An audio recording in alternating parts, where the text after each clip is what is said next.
গরম গরম ভাতের সঙ্গে দুপুরের লাঞ্চে রুই মাছ দিয়ে লাউয়ের এই রেসিপিটা একদম পুরো জমে যাবে। আশা করি তোমাদের এই রেসিপিটা ভালো লাগবে। চলো শুরু করছি। প্রথমে কড়াইটা ভালো করে গরম করে আমি সর্ষের তেল দিচ্ছি। তেলটা ভালো করে গরম হয়ে গেলে আমি একে একে মাছগুলো দিয়ে দিচ্ছি। এই মাছ সকালে আমি হালকা করে ভেজে রেখেছিলাম, এখন আরেকটু ভালো করে আমি লাল করে ভেজে নিচ্ছি।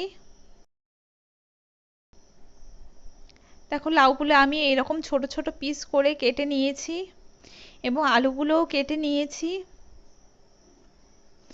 দেখো মাছগুলো কিন্তু আমার ভাজা হয়ে গেছে, এবার আমি তুলে নিচ্ছি।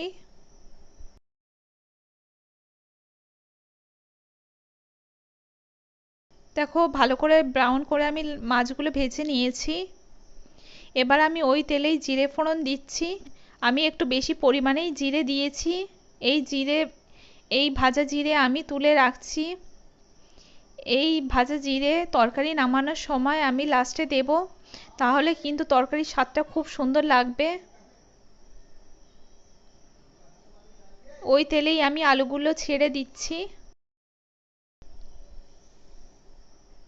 আলুগুলো আমি একটু হালকা করে ভেজে নিচ্ছি।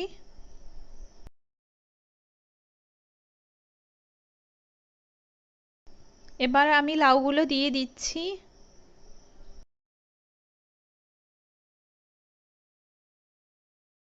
স্বাদ মতো লবণ দিচ্ছি এবং সামান্য হলুদ দিচ্ছি। এবার আমি এগুলো একসঙ্গে মিশিয়ে ভালো করে নাড়াচাড়া করে একটু ভেজে নেব।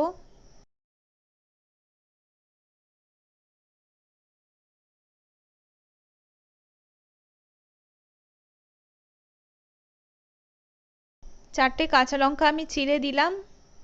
লাউ ভাজা হয়ে গেলে আমি কাঁচা লঙ্কা দিচ্ছি, কারণ আগে থেকে দিলে কিন্তু কাশি হয়। হাফ চামচ আমি জিরে গুঁড়ো দিলাম।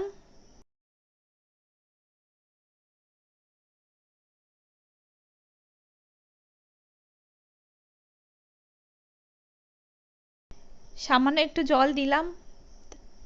এই জলটা দিয়ে আমি ভালো করে সব কিছু মিশিয়ে নিচ্ছি, তাহলে কিন্তু জিরেটা পুড়ে যাবে না। এবার আমি লাউটা একটু ভেজে নিচ্ছি। এবার আমি জল দিচ্ছি।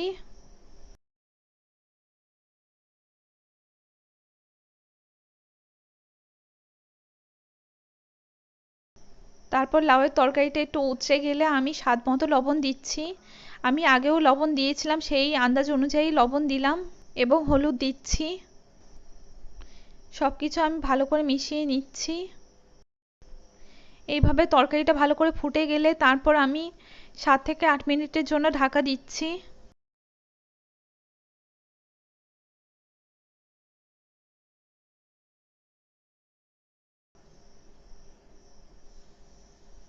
লাউগুলো অর্ধেক সিদ্ধ হয়ে গেলে তারপর আমি এখন মাছগুলো দিয়ে দিচ্ছি।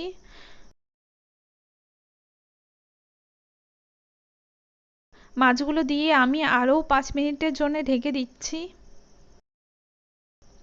দেখো 5 মিনিট হয়ে গেছে।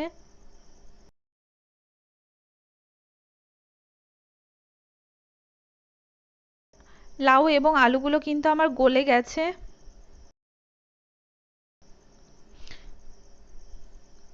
এবার আমি খুন্তি দিয়ে আলুগুলো একটু ভেঙে মিশিয়ে দিচ্ছি, তাহলে কিন্তু ঝোলটা একটু গাঢ় হয় এবং ঝোলের টেস্টটাও কিন্তু খুব সুন্দর লাগে।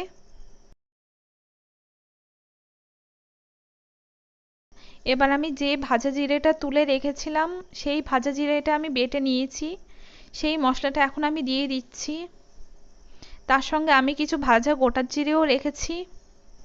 আমি এক সম্বরাতেই তরকারিটা রান্না করলাম। এইভাবে এই ভাজা মশলাটা দিলে কিন্তু খুব সুন্দর লাগে।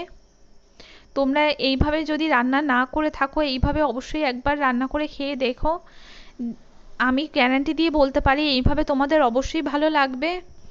দেখো রান্নাটা কিন্তু আমার হয়ে গেছে। কত সুন্দর কালার হয়েছে। একদম কাঁচা লঙ্কা দিয়ে হালকা মশলা দিয়ে এইভাবে রান্না করলে কিন্তু কোনো শরীরের কোনো ক্ষতি করে না এবং খেতেও কিন্তু খুব সুন্দর লাগে। দুপুরে গরম গরম ভাতের সঙ্গে তোমরা এই রেসিপিটা বাড়িতে বানিয়ে খেয়ে দেখো, দেখবে অবশ্যই ভালো লাগবে। আশা করি তোমাদের এই রেসিপিটা ভালো লেগেছে। যদি তোমাদের এই রেসিপিটা ভালো লেগে থাকে তাহলে আমার চ্যানেলটি অবশ্যই সাবস্ক্রাইব করতে ভুলো না।